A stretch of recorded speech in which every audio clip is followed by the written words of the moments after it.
Oh, hi everyone. I think I'm live. Okay, good. It said it was trying to connect. Welcome to Facebook Live. This is Susan Blum here, and it's Tuesdays at lunch. It's 1 o'clock on Tuesday, March 14th. I hope everybody's having, well, I assume people are connecting from all over the place, but here in New York, we're home and having a snow day. So I'm keeping it real. You know, I got no makeup. I just finished working out. And I was going to rush through the shower and get dressed for all of you, but I decided why? You know, this way, this is me at home on a snow day, really enjoying doing all my extra self-care, which is fantastic.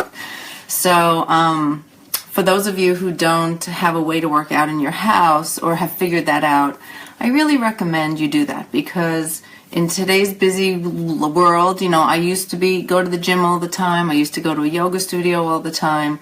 And now I find that working out at home is really, key, for me to be able to do that. I'm an outdoor girl. I have a dog that charges down the block. So we run, and I do interval running with her, and she's fast. So I can really get a good workout when I take the dog out. But we have a cross trainer in the house and a Peloton bike in the house that my mother-in-law got us for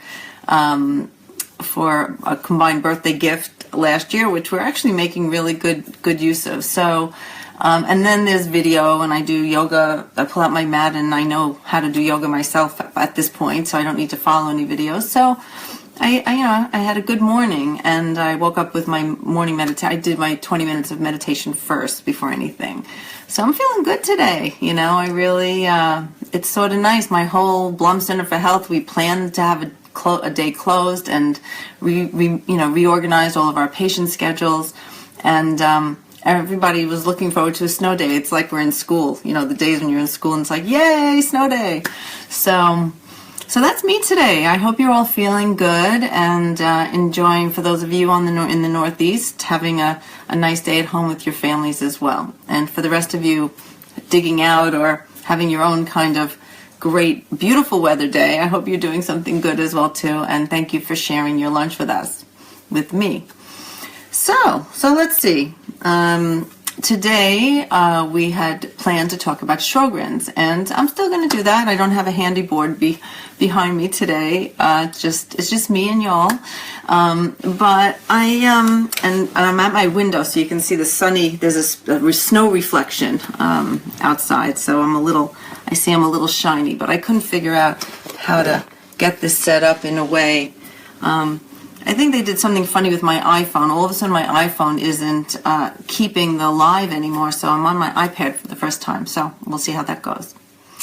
So let's talk about Sjogren's a bit. I guess first, I think that Sjogren's is an autoimmune disease, and it's become really common. There's celebrities that have it, and you might all have friends that have it, and if you're tuning in and you don't have Sjogren's, that's okay, because really I'm going to talk about general about Sjogren's and what it is and how to make a diagnosis, because maybe you have dry eyes and dry mouth, which is a very common one of the most common presenting symptoms of people with Sjogren's. And so it's important for you to know what to ask your doctor to test for, right? Because maybe you have a hidden autoimmune disease that nobody knows about.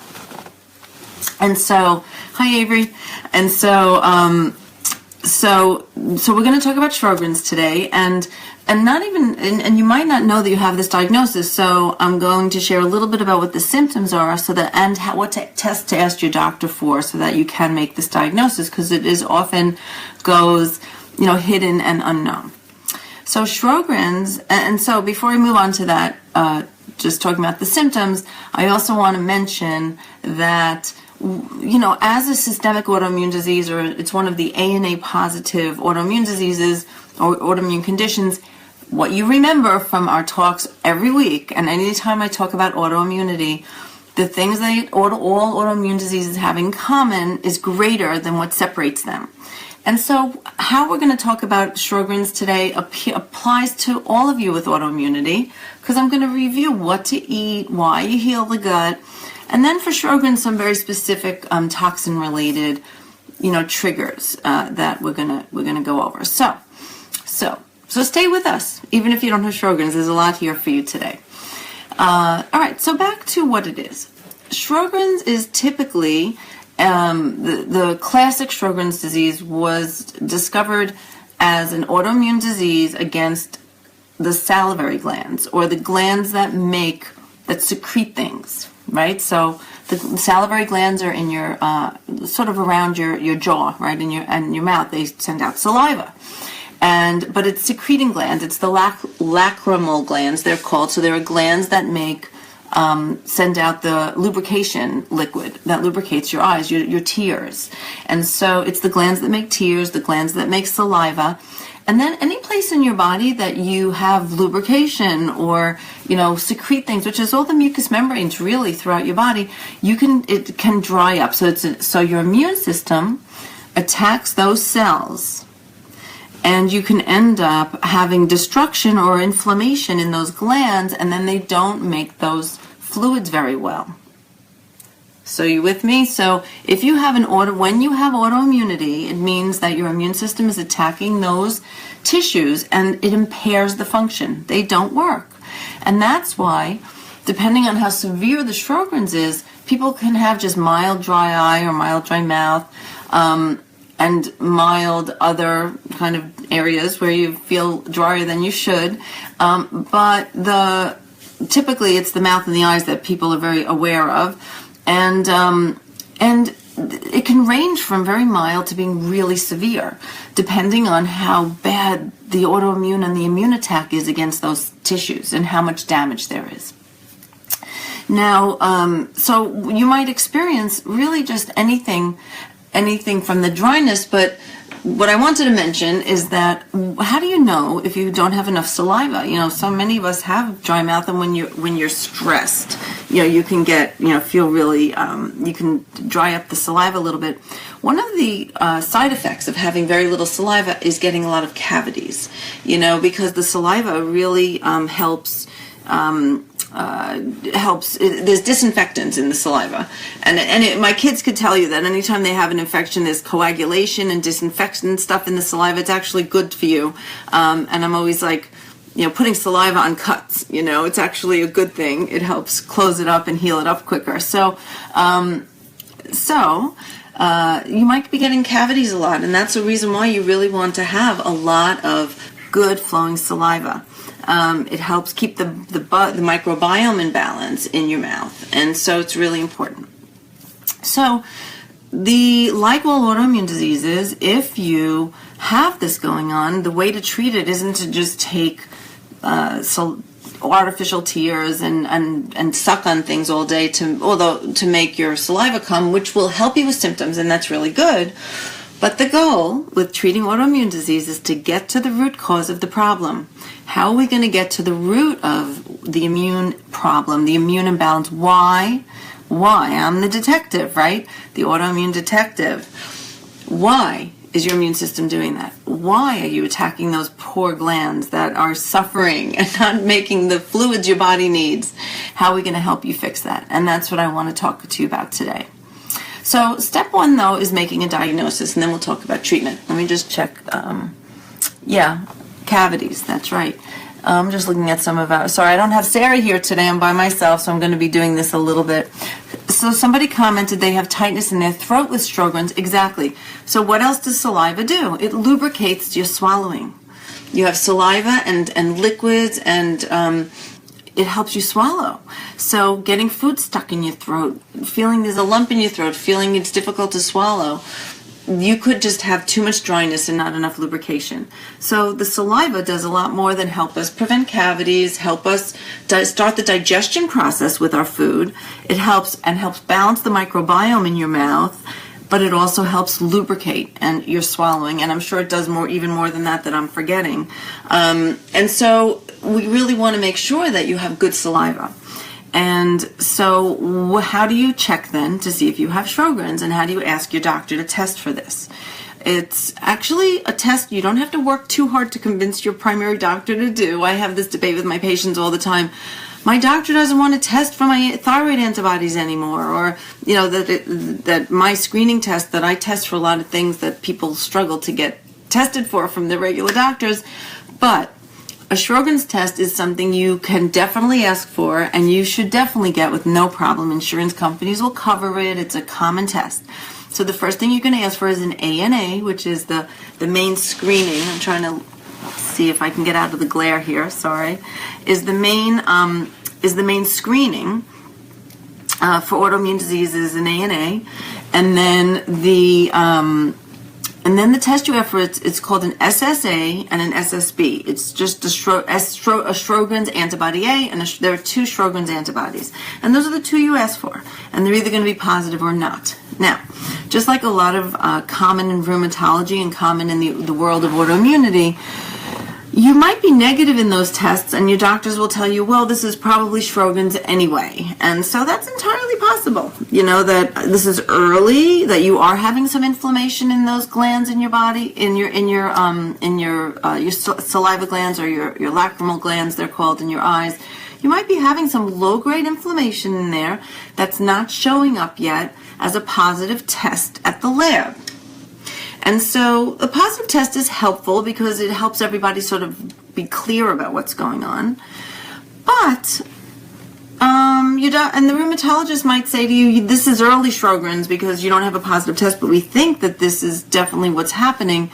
And so we're going to approach that just like we do with me. It's the early detection. Just when you have symptoms, we work on that. Regardless of what the test says. So you can have positive tests with very little symptoms, and you can have symptoms with no tests. So we treat you. We don't just treat the lab test.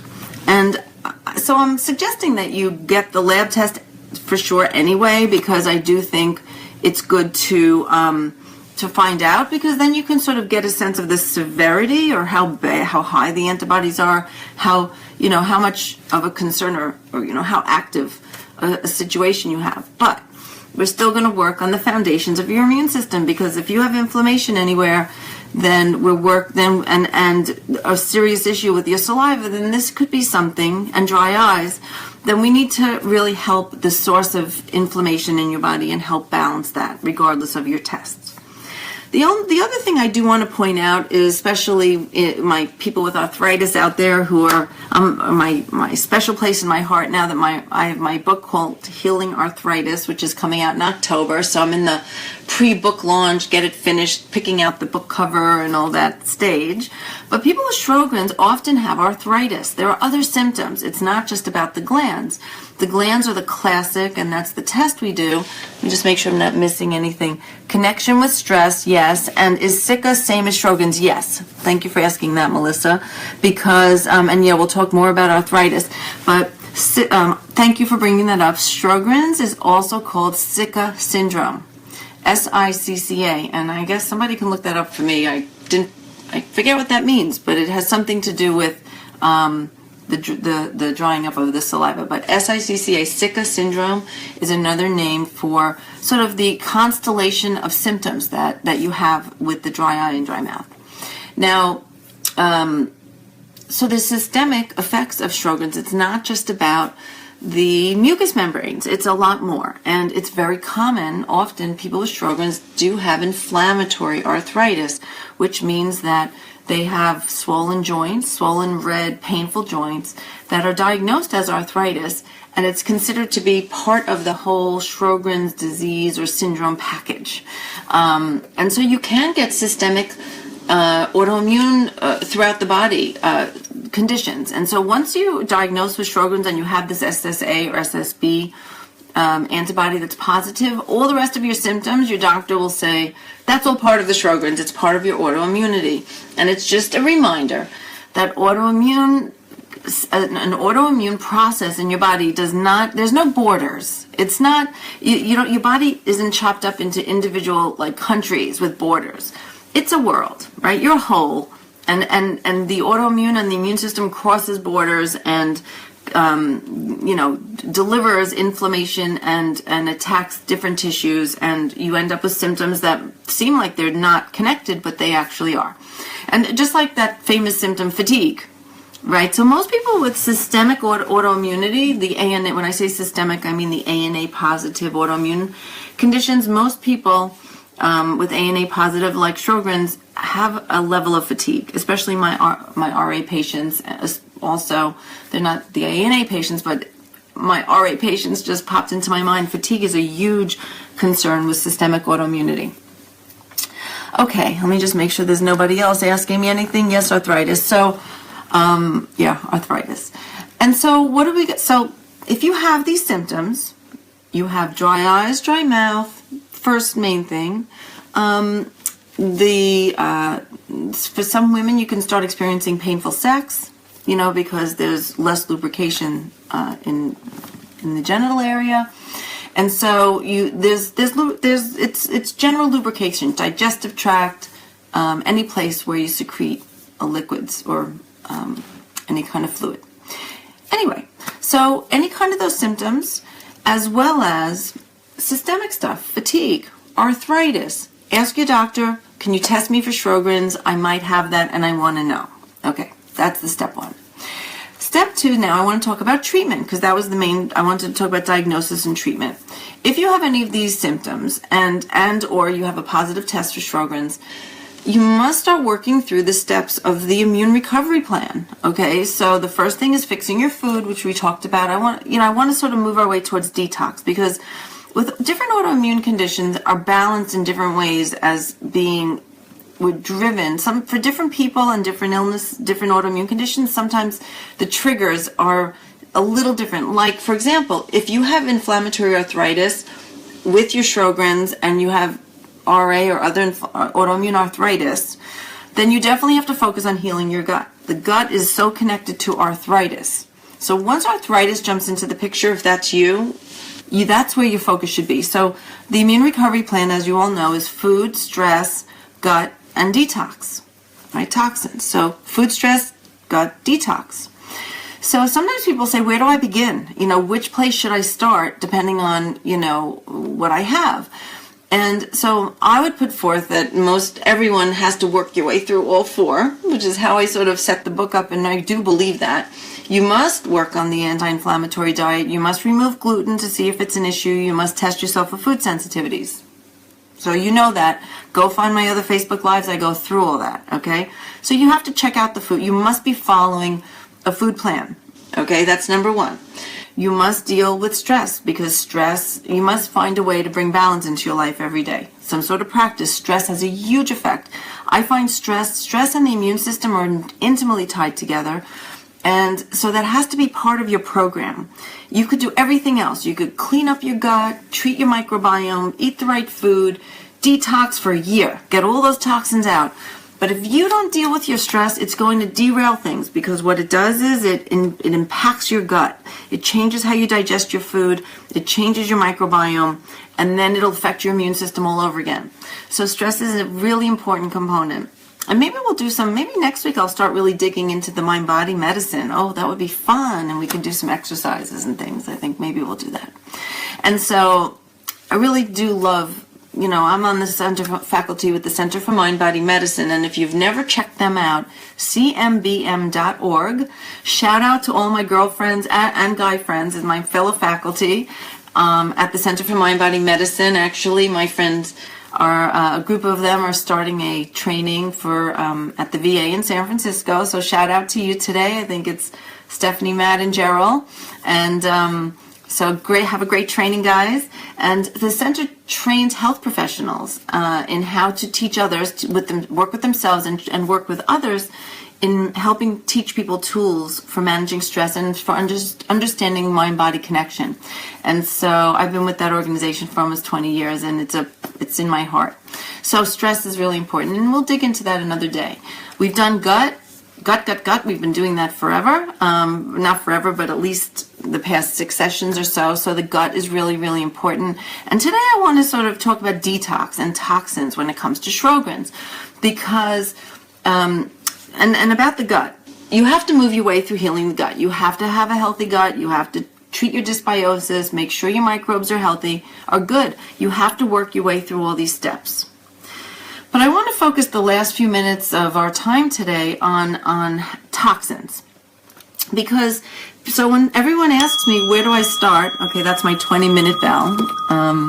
That's my timer when I meditate. let me just make sure. And Sjogren's go in remission if you also have other autoimmune diseases.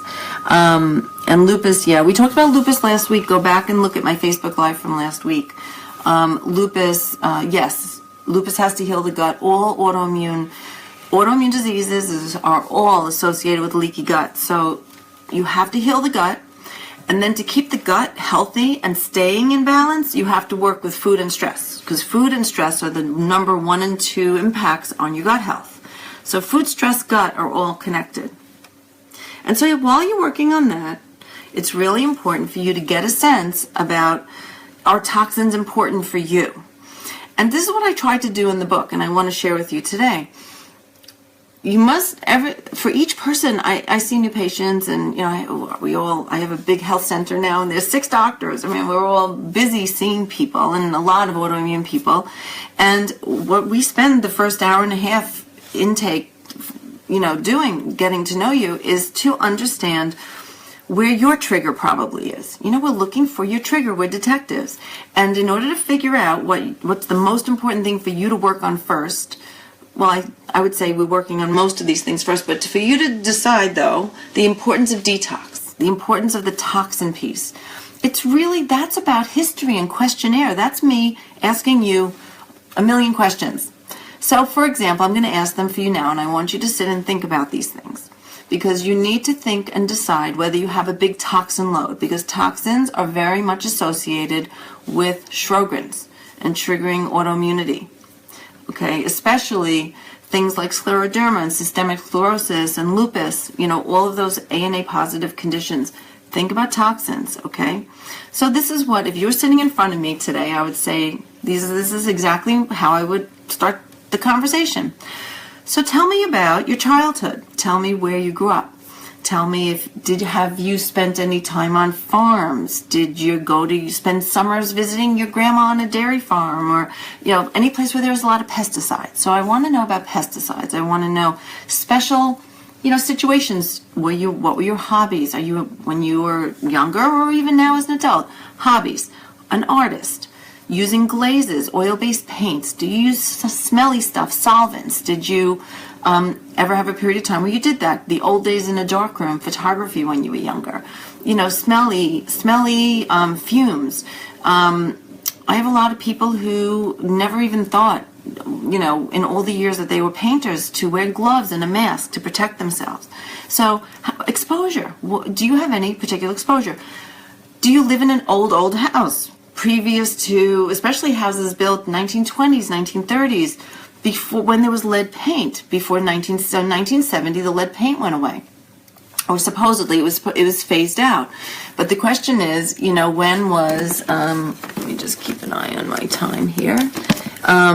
You know, when was the lead paint? You know, what your house? Okay, leaded pipes. Did you do construction? Did you live in your house when you did the construction? Did you, you know, is there mold in your basement? Do you have smelly mold in your house now? How much fish do you eat? Are you eating the big fish? Did you love sushi was there 10 years of your life when you lived on sushi and tuna? So I'm looking at fish and mercury. I'm looking at silver fillings in the mouth. I'm wondering, you know, any other kind of exposures. Do you love golf? Are you playing tons of golf? You know, and the golf course is the number 1 most pesticide, you know, riddled thing. My husband's a golfer. We played golf together when I first met him. I used to wear my golf glove and, like, eat in the cart, you know, with the same glove. Pick up your ball with both my hands. The ball is covered with pesticides. Golf courses have to be beautiful. And so there's a lot of things like that. Did you ever get stuck in, like, spray? Were your parents crazy about bug spray when you were younger? You know, like, what's your pesticide load like? You know, what was your exposure? And some people have crazy stories. Like, I had a patient once who was living in Europe, and she was living next to this big farm in this valley outside Switzerland. And I remember this because she said, you know, the plane would come overhead and spray the fields, and it would spray her house. And she came, and 2 years, she lived there for 2 years, and then she developed it was definitely a systemic autoimmune disease. I think it was scleroderma or something like that, but it was so clear to me that, there was that connection. I have a patient who lived through the oil spill in New Orleans, in Louisiana, and she developed a systemic autoimmune disease, scleroderma, after Katrina, and then she kept eating all the shellfish from after the oil spill from the Gulf, and so, there are things that happen with toxins, and so toxins are really, really, really important. And so, 5 more minutes. Okay, I'm just sorry, I'm alone, so I'm paying attention. But so what's your toxin load? How important is toxins? Now, in my book, I have a questionnaire. For those of you who have my book, I know a lot of you do, and if you remember, there's an assessment for toxin load. So you can try to assess your toxin load by history, and I do that. So for me, I want to know, are you a gut person? Do you have like tons of gut symptoms? Is that your history? Or are you a toxin person? Is that your history? And so everybody's going to be different. So I need you to sort of do your own sort of checklist for yourself and figure out, did you have a lot of toxin exposure when you were younger, or even in your recent history, or even in the 10 years before you got sick or you had a diagnosis? Yes, I used to love to smell gas. Is chlorine a toxin? Yes. Actually, chlorine, if you were swimming a lot in a pool, chlorine it can be a disruptor for your thyroid gland because it gets into the thyroid instead of iodine, right? Because your thyroid has an iodine uptake transporter, and chlorine is a little bit similar in the periodic table to that. Pesticides have a lot of chlorine residues. Organochlorides are a big pesticide category. Pesticides and plastics, and all of those. We have no idea. We all have toxins. The CDC did an assessment of cord blood of babies, and and even the average person, and there was like 230 identifiable toxins in the blood of every one of us. And so it's not about one particular toxin. This is what I want to leave you with. It's not about one particular toxin. It's often the idea of toxin load. Is your cup runneth over?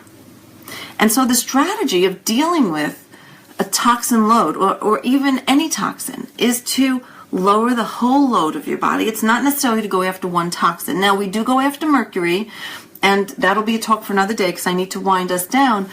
We do have chelation and specific mercury and heavy metals that we know how to pull out of the body. But for most of us, and most of you with autoimmunity, the issue, and whether or not you have autoimmunity, most of us have just a high toxin load. It's the accumulation of everything. And if you have tons of pesticides in your body, and you have tons of plastic residues in your body, and you have other kinds of solvents and exposures to things, when you have heavy metals, and then you add mercury on top, you can't process the mercury because your liver is so busy trying to manage everything else. And so our approach in functional medicine to treating toxin-related illness, of which Sjogren's is one, and autoimmunity for most of us has a toxin component, is to support the liver with detox. Is to support the liver, that's the name of it, to think of it that way. You're supporting the liver. Your liver is your body's natural detox organ, and you want to feed it. Feed your liver what it needs to turn that engine on, and turn that filter on, and to help start moving the toxins out. And the liver needs lots of antioxidants, greens, all those fruits and vegetables you eat, that healthy anti-inflammatory diet that's filled with a lot of color, and you help support your liver, and you start reducing your exposures as best you can. I'm going to send you to the Environmental Working Group, ewg.org. It's where I go as a resource for information. It'll tell you where the toxins are in your house, household cleaning products, the food, the best and worst choices for food. It'll tell you cosmetics. It could scare you and be a little overwhelming. And it has a fish list. So you have to reduce your toxin exposure, and you have to support your liver. And that's your lifestyle. That's the long-term permanent change that over time you'll have a lower toxin load. If you're interested in doing a detox program, we have that on our website, blumhealthmd.com. Detox.com. Actually, our detox kit is going to be going up in a couple of weeks, where I just launched my new website. It's got a whole online platform for programs. You can do detox through my book. You can also do, we'll have our kit up in another week. The detox kit will be up for do-it-yourself detox, and then an actual program to support you through detox in another month or so. But there's a lot of resources for you out there to do that. And if you're in my neighborhood at Blum Center for Health in Westchester, come and do our group detox with us. We do that in May. Actually, we do detox in January, May, July, and September, group programs. You can just join the group and come and do that.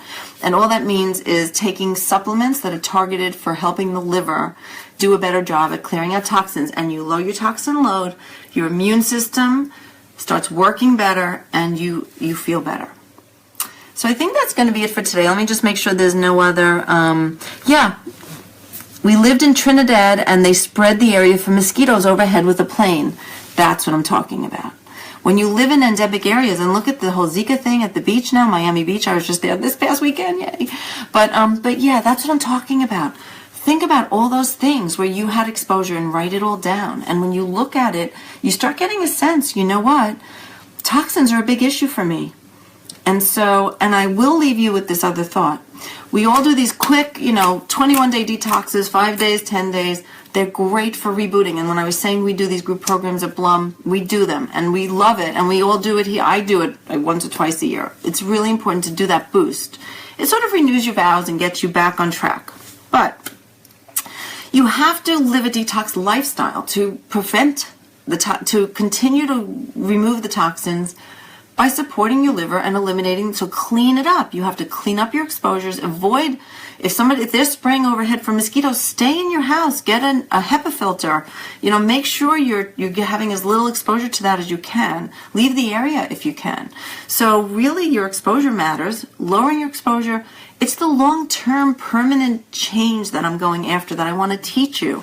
It's the only way you're going to really recover, and that you're really going to stay healthy and prevent remission, which I believe is possible, remission, prevention of relapse, and full recovery.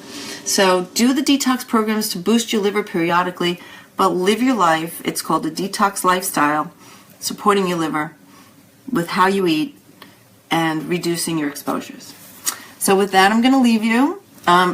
Please post if there's more you want me to talk about. I always end up on a different topic or suggesting other topics. Leave me comments, and I'll be back next week. And I'll either talk more about detox if you all want. Oh, that's a good moment for me to hang up. My phone's ringing.